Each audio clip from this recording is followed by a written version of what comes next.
Welcome to the first ever HOI4 Major. Over the last weeks, with the help of Dankus Mimicus and Lennard, we have gathered the best of the best players from the Hearts of Iron 4 community to compete for $2,000. And after many matches and grueling battles that each of these players had to go through, we have finally come down to the two best teams. We are playing on a specific HOI4 multiplayer mod, made to balance the game as much as possible. There's lots of changes that will be mentioned throughout the video, but this is all you need to know. A. There is no Spanish Civil War.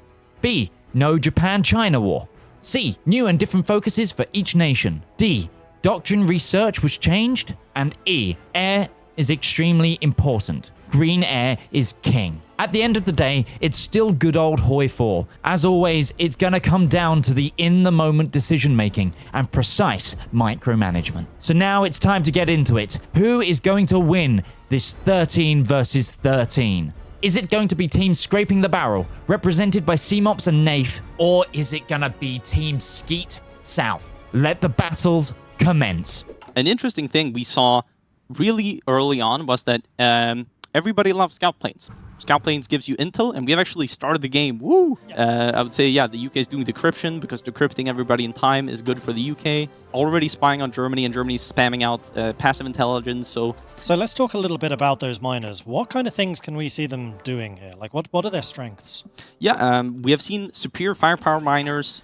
Superior tends to be the best doctrine for the infantry miners because it's the most like straight out stats you get. The doctrine's also rebalanced for different purposes and such. For example, the UK can make great garrisons with Grand Battle Plan, but then they're worse in D-Day, for example. Looking at Germany, though, I'm interested in the focus order they chose today. Yes. Oh, yeah, we actually, like I talked about, they went Rhineland first, of course, as we saw at the start. And I would say they went down and rushed the civilian factories down, and now they're going down for, they went Luftwaffe also for the fighter bonus. He's doing a tank Italy, where you kind of don't really invest into Navy. He's also seeming to do mass mob. Am I seeing this right? I love this. Right. I love this. We have seen the Italy's doing mass mob has never lost Africa. Ever. Really? Yeah. They're able to hold off against the Allies due to, well, a lot of buffs here. We see not an early Anschluss, but it's you know, he timed it perfectly with Japan. Both of them 1st of December 1937. They're already doing the Sudetenland right now. This is essentially what we have seen every game. Russia rushes the industry techs, and they're also rushing for the fighter, because early fighter production is really good. We see a 120 dockyard Japan. This is high. This is as high as we have seen. I think 130, maybe one Japan went, but 120 is really high. 8.16 fighters currently being produced on Germany every day, and on the UK, we're seeing only 50 on air. What's really you're gonna notice about Africa is that the Axis will not push Africa. Okay, I might be jinxing it here, but Germany will not be able to push Africa until they have taken Crete. So they start with Rhodes and North Africa, obviously. But what's really important is that they get Crete, because when they get Crete, they can actually get enough air to get CAS into the battles and a more favorable air situation. But before that, the UK will be outcasting them every battle. France here, he's trying to get another 16 infantry out, and 8 tanks only. 842 soft attack, 437 hard attack. That's actually really good stats.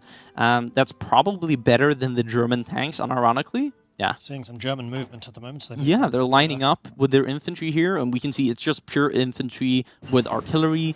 I'm actually interested, though, because Italy did a mass mob build, right? Yes. He did mass mob, he has 6 tanks out. Actually, 8 tanks out already. We see them actually defending a lot with their tanks here. They have 6 tanks with flame tanks in them for the extra stats and force tiles on the Maginot, because they see France has lined up as 8 tanks here, and they have good stats. They need tanks here to even counter it. They also even have tanks behind. They have the Hungarian Rangers sitting here ready to push in the force tiles here around the Maginot. Yeah, it's really smart, actually. And as both the Axis and the Allies are slowly positioning for the start of war, we need to talk about the importance of specialization in competitive HOI4 games. Being a jack of all trades is, most of the time, not a good thing in HOI4 multiplayer games, because there's enough countries and players that you can rely on your teammates to cover what you aren't doing. builds always depend on the focuses of each country and the complete team strategy. So each team needed to go over the focuses and theory craft the optimal strategy and who will be doing what. With all this in mind, let's very quickly go over what each country will be specializing in. Germany is the primary carry of the Axis. They build a huge number of medium tanks and air, so they can compete both with the Soviet and British air forces, as well as being able to do huge pushes in all theaters. Italy is all about defending Africa on its own. That's why you'll see them split their focuses between medium tanks, air, and high defense infantry. Hungary, Romania, and Bulgaria are all specializing in strong infantry to cover Germany. Alongside their normal infantry, they'll have special forces such as mountaineers, marines, and rangers. Over in Asia, it's important for Japan to cause a lot of damage to the Allies to get their focus off Europe. That's why they're investing heavily into Navy to compete with the USA and the UK. Alongside their fleet, you will see high-quality air and infantry to enable their huge naval invasions. Manchukuo will fill the lines with their own quality infantry and mountaineers, similar to Romania, while Siam is going for light tanks that will add speed to the India front. On to the Allies, where we have the USA that is doubling down on Navy, trying to outpace Japan's dockyard build. Besides that, you will see their Marines in action and garrisons spread all across Asia and the Pacific. With the USA holding down Asia, the UK is free to focus its heavy defense infantry, mountaineers, and Marines onto the Africa campaign. Alongside these divisions, they will be investing heavily into air to compete with the Axis in Europe. Canada and South Africa are going to be focusing exclusively on tanks. Australia and the British Raj are both going for high-quality infantry and mountaineers. While the Commonwealth is focused on protecting itself, France is looking to hold territories of its own as long as possible. It will be attempting this with heavy defense anti-tank infantry and medium tanks focused on destroying tanks. Their goal is simple: do as much damage as possible to the Axis during the invasion of France. And lastly, if it comes down to it, the Soviet Union is going to be ready for war with its huge air and tank force to stop Germany. And those are the builds of each country. Now, let's get back to the literal world war that's about to start. Here we have Danzig. To be Germany. Already like taking Saarbrücken here with very good stats, actually. This is what we talked about before the pause. 3,200 soft attack. At the same time, there's a France push going on in Italy. Yeah, I saw that. He deployed them last second, those light tanks, to be able to push instantly. And they have cast down here. Not looking that great for the Italy player. He's also Germany getting has pushed converts Africa. on the front line. Look at this. Looking at it from the Allied perspective, they're doing kind of okay, but they have Romania, they have Bulgaria, they have Italy. It doesn't look like this will go anywhere as long as they don't make a huge breakthrough, because they have a lot. And actually, France, I was missing this. France took France making Saarbrücken again. They have to change the strategy. I think they should just give up Saarbrücken at this point and go around Maginot as fast as they can. Germany going into Belgium now. And now the France really has to show what he is able to do, because he's currently still pushing here and around the Maginot, but he has no tanks in this area here. And once Germany is there, he has to focus its attention. I think they're kind of panicking here at this point, because France is playing very, very aggressive here, going into Luxembourg now, which is, again, a lot of economy that Germany is missing right now. I think France is doing a perfect job here, just trying to attack Germany whenever possible. And we see him plugging the hole here in southern Italy, pushing with his mountaineers through these mountains, and they're actually making good progress. Even a naval invasion in Toulon from Italy, which will make this a pocket, and then they're making actually good gains in the south. The south is now completely open, and they can just snake everywhere and circle them from behind. Going back to Africa, the Allies completely abandoned the idea of an Africa campaign. So yeah, we just have to focus on Europe. Germany is starting to chunk on these French tanks here. Like, France no longer has this full planning. They have actually no planning on this tile. He might even capitulate before 1940, I think. He's getting encircled. He's about all over the place. In a second.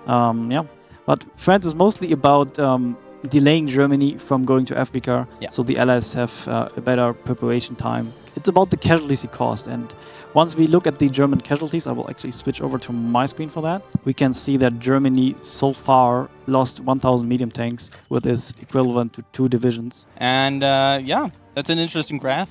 The main Allied defense line is literally right here. Having a supply up here then would boost your supply so much for pushing the Allies here. This is funny what's going on in Greece. Yeah.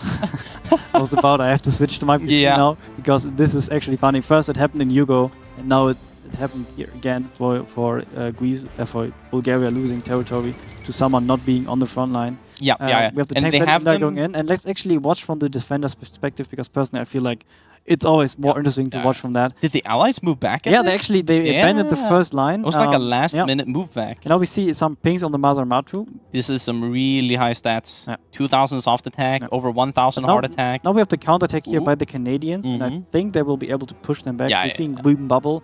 And Germany used the siege artillery ability because I think, there's a fort on Mazar Matru. There's a big fort there. The port is... Oh, they memed them! They just memed it, And they're in. Yeah, and now they have to attack their own... fort. Yeah, they have to attack their own fort that they built, and you see this here. This is a completely defendable tile for Germany, building up the railways a bit only, and then you have full supply there. They seem to be doing fine. They're actually breaking through kind of fast. I mean, it's been, what, 1 month of fighting? Not even that?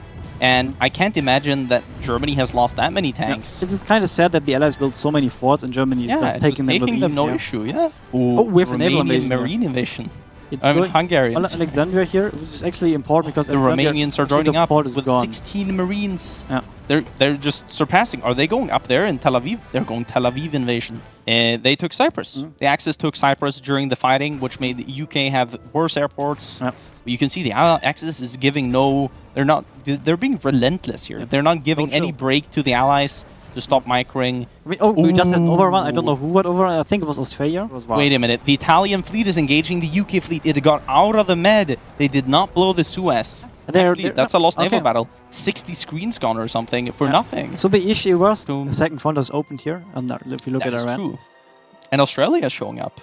And he's still in Africa. He's in 2 fronts right now. While the Allies are struggling in Africa, new fronts open up in the east. Both Japan and the US have entered the war. India, Southeast Asia, and the Pacific are under threat.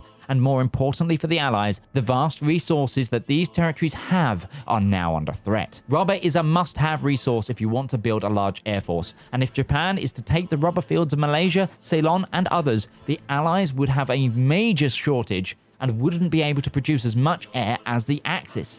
There is a scaling debuff for the Allies if they don't defend Asia and the Pacific Islands. With all this in mind, the Allies cannot ignore Asia and must hold on to it to the best of their abilities. But it won't be an easy fight against Japan with such a large navy. They're doing it right now. So they're actually declaring on the second here. And now we probably see all the invasions launching. They're also launching for Ceylon, which is still undefended here. So we have this very, very high stats units of the US here, and it looks like they're getting pushed with ease, and this is very sad. Because they get credit, right? Yeah. They don't have enough defense. They don't have defense. So now Japan already has one important island here. This is kind of scary, no? Yeah. For the US, like, his garrisons look great, right? And I said his stronghold was in Sumatra and Java.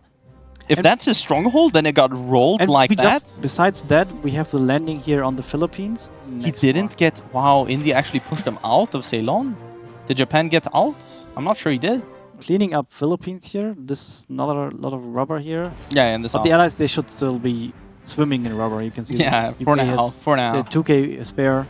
We can actually see here what I said about the supply. He has minus 50% corrective. But he's still landing. Yeah, but he has still the straight behind it. And now the difficult situation here is they're landing behind here. They can easily cut them off. Yeah, they are. Look at all the... You can see this, like, there's no supply. They have no supply left. And now they're about to get everything encircled. And we have seen this, like, it looks like USA overcommitted Navy. But this encirclement will make everything worth it. And there we go. It's a huge encirclement. I think this will bring USA up to 1 million casualties. The defense of Borneo is even weaker than what Japan has taken out here on the Java and Sumatra. We actually see the first counterattack here in Africa by the Allies. Oh yeah, they're starting to going push. for, I mean, not Africa here, but Iran front. It's close to Barb, so they start to push, essentially. Now, this is the time where Italy sets up, like, finishes preparations, and if you disturb him doing that, it's very annoying for the German because he has to, like, Germany now wants to focus on the fight against the Soviet Union, so he moves all his air here. You can see this. Although the Axis have found great success in both Africa and Asia, their biggest and final test is here.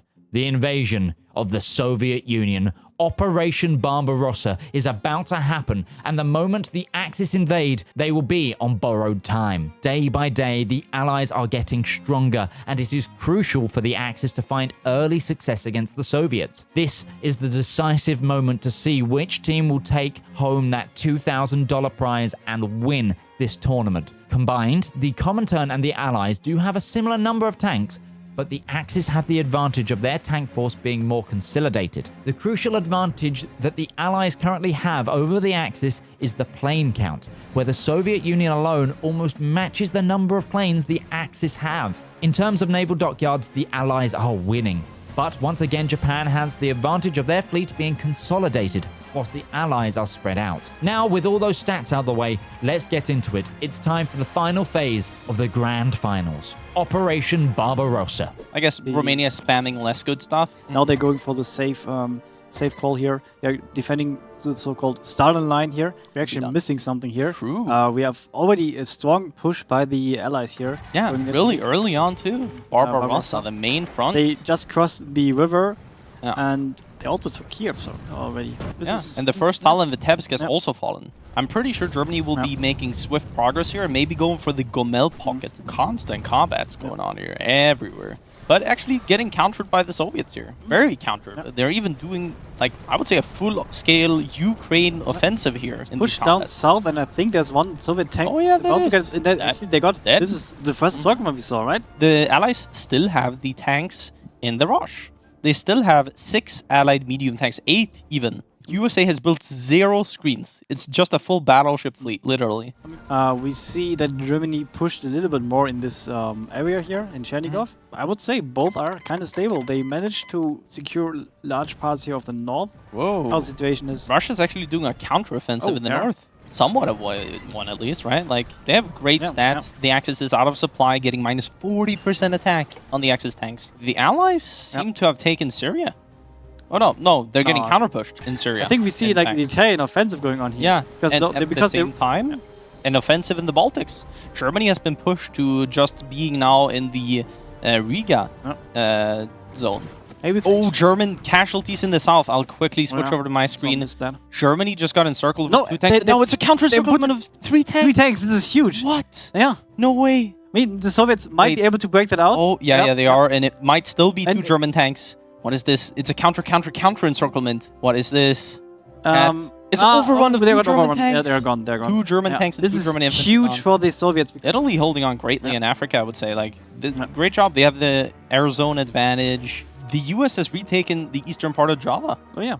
That is huge. I think he will also naval invade behind Japan. You can see it here. It's actually giving shore bombardment for Batavia, and Japan seems to be holding fine. Yeah, and they have landed, and now Japan. It's a pretty big loss. It's a pretty big loss. Yeah. This is how many units? 16. Yeah, they actually crossed the Dhaka line in the Rosh, so it's kind of even everywhere, I would say. Like, you can see how these 2 teams are in the final because they're so even everywhere. I don't know what the Axis can do to change things up, because now there's a Ukraine offensive as well. Really aggressive push, by the way, right now in the Baltics. I'll quickly tag over. Yeah, the Axis is getting pushed on every tile here, and Russia doesn't seem to want to stop. They're doing a very aggressive push. The Axis does have a lot of units and a lot of tanks here. Yeah, they're actually pushing Germany back to the Stalin line. This is really interesting here. We'll see how far Russia wants to go, because now they just lost their winter offensive, right? Allies prepare for Torch. There you have it. And now we have some struggle here for Italy. Yeah, that's going to be a big struggle. Germany just got Fighter 3 still. That's important to mention for the air war. So they finally crossed. I would say this is the... I mean, the best defense line is obviously the mountain line, but this one is the next big challenge, and they are across that now, and now they are in open terrain here. He's kind of railwaying up here to the Cairo area because he sees he cannot hold this for much longer, and this is also becoming a, what's it called? A strain on his defense, because he has so many units up here, but he can't really afford to have that when he's getting pushed elsewhere. And he also needs an army for West Africa. Where is that? Japan basically has free reign. Oh, they actually keep taking out islands in Asia. They're retaking Asia even. And they're actually doing it in... How strong is USA? Like, he's actually playing... Having 20 Marines in Asia, too. And now they're going for the Bangkok invasion, which might be super deadly for the... So they don't know that this is happening. And now they know. Now they're like, we want to do this invasion. No, we can't. We have to probably move all the stuff here. And this is actually giving here a breathing time that they definitely need. I think the Allies are playing a risky game here. Japan is pushing into India while they take Africa. Because if they don't take it fast enough, then Japan will be in the central map. And Japan Italy's abandoning Africa. And this is actually a very smart decision. They're invading all the ports in India. They first invaded the south, now they're invading the west coast, and all these allied tanks, there's over 10 allied tanks here. They are all stuck in India if Japan gets these landings, which it does look like he's gonna get. You have a huge counterplay here by the USA. They invaded India, but now they're invading behind. Wow. I really am. This is counterplay at its highest peak. Dhaka is definitely falling. I don't believe in the reinforcement meme here. No, it's not happening. And the Japanese tanks are trying to make it back. Maybe they bring Siam also to kill this invasion, because if I'm correct, the US Inf still doesn't have very good anti-tank capabilities. Yeah, I'm correct. That's one thing. Naval battle! The long-awaited naval battle! And the USA is losing so many screens! Look at this! 55%. Japan is more He's retreating! Japan is more attack! Japan is completely winning the naval battle! I didn't believe this! Everything is gone! Everything is gone! Yeah. And Japan didn't lose a ship! They lost 9 destroyers! Yeah, he's already split up his navy. Split up because he knows he has a decisive victory. He can now raid this. Mass raiding them. These units are dead. Yeah, they're even dying in the ocean right now. Yeah. The US troops are dying everywhere in the ocean. Literally everywhere. Oh, there's actually Sicily invasion. Yeah. Let me take over to Italy here. They lost a few ports here, but they're... Naval battle. If Italy wins, which it doesn't look like he will... No. He does not have any light attack. Losing all of his screen this early versus 7,000 torpedoes, it's doomed to fail. I don't think this is a good naval battle for Italy. He killed a lot of the UK fleet too. That kind of gave them the momentum in Asia. Actually, the Allies gained the momentum in Asia. Like, if we look now at the casualties of the Japanese faction, they lost 3 million. Australia... They're actually moving away now. All the tanks are moving away. All of them. So it's D-Day time for the Allies. And is it because they're stressed about Russia? Because Russia looks fine.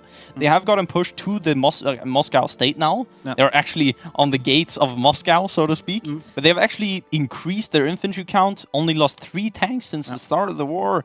What do we have now? Manpower in the field. Soviets has 10 million, Axis has like 5. Soviets literally have twice the manpower. Russia is actually doing something risky here around Kharkov. Oh wow, that is really risky, yeah.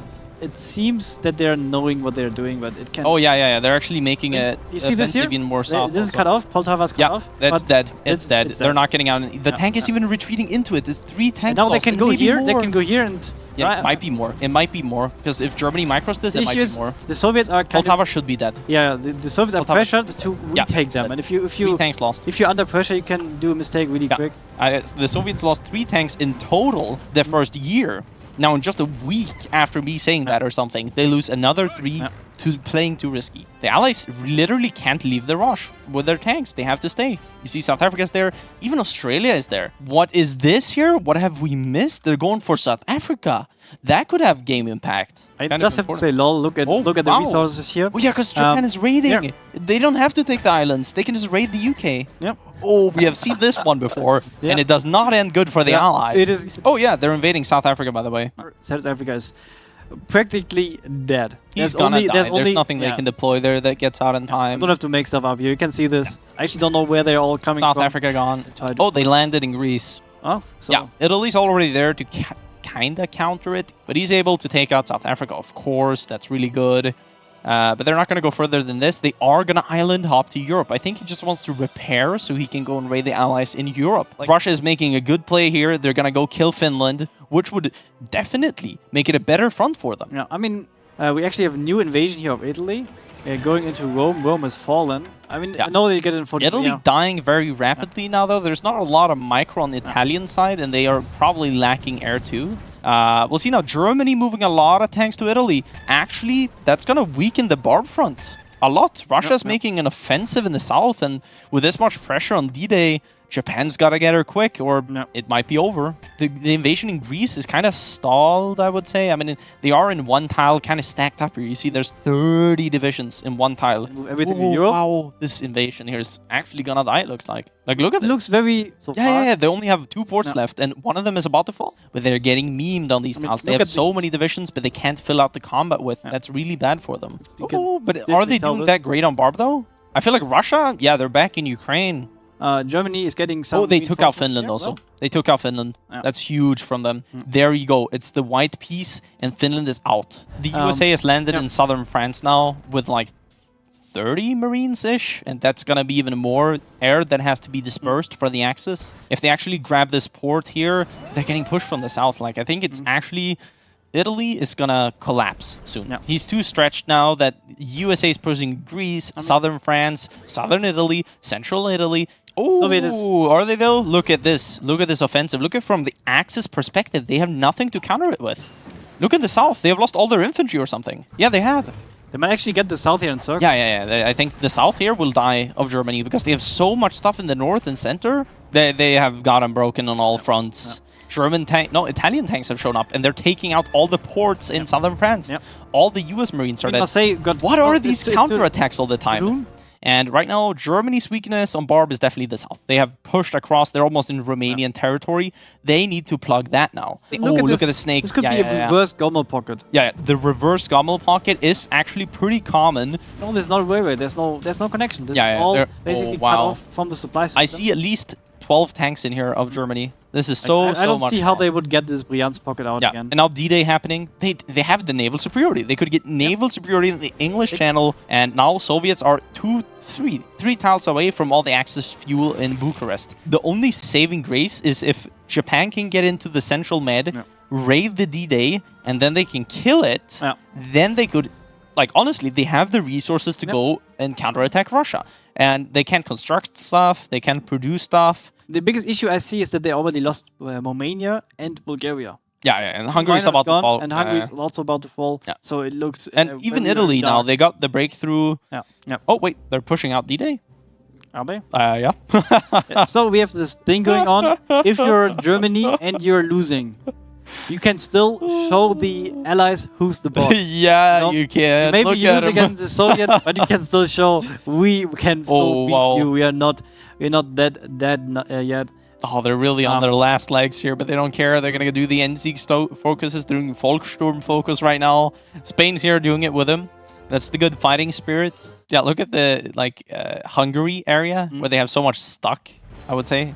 That is incredible. And he's not done Japan's in D-Day! Japan is in D-Day! Look impressed! Japan! Yes! He's saying, I'm still here, guys. Just wait, I got it. Let's go! Oh, that's so funny, actually. He's gonna Sea Lion! He's gonna Sea Lion. Dude, if the Axis holds on against Russia, what? They just capitulated India. Wow! I mean, now they can actually declare on the Soviet Union. Wait a minute. Is that gonna help? I think going for an Iran front and cutting off the Suez and maybe landing in Gibraltar would be better. They can honestly hold on. They have so much core stats that I think they can hold off against Russia. There's not a lot of players left in the game, actually. There could be 5 players on the Axis right now, and maybe they left too early because Japan just took out the English Channel situation. I would be okay with a hot join just to see the comeback happen. Follow Berlin. Okay. It's looking dark now. Okay, well, they encircle the allies in the south. They're trying to stabilize the front line, make it more of a holdable front, but they're getting so pushed here by the Soviets. Like, the Soviets are not giving in. Too early. Wait, they are able to D-Day with the Japanese Navy in the channel? How did that happen? The Japan put this Navy down. Oh my god. Oh no. Oh no. It's all empty. This might actually be the killing blow here for the Axis. This is so sad. He engaged the UK fleet, and the UK fleet is... No, that's the second US fleet. We'll see if this one does better. Look at that positioning. I don't think it's turning around. I think that's worse for them. They just lost all their battleships in a one go. Japan is losing Navy. Because he doesn't have enough screens. It looks pretty damaged. Nah. This is actually very sad because they're taking that one victory away from the... They actually are. And here's the German fleets trying it out. I think we just have the surrender thing for Germany. Germany will surrender in a second here. There you go. This is the surrender of the Axis, the official one. And with Germany capitulating, the Allies have won. A great game by both teams. This one really had it all. From Japan being in Europe and almost carrying the game for the Axis to the Soviets just melting through Axis lines. And don't forget the dozens of Allied naval invasions and a really respectable hold by the Axis. You can really see that these were the best teams in the tournament. Either team could have won it in the end. What an incredibly close game. Thank you for watching, everybody. Remember to like, share, and subscribe to this video and this channel. If you want to see more gigantic HOI4 team matches, if you want to see more HOI esports altogether, remember to share this around.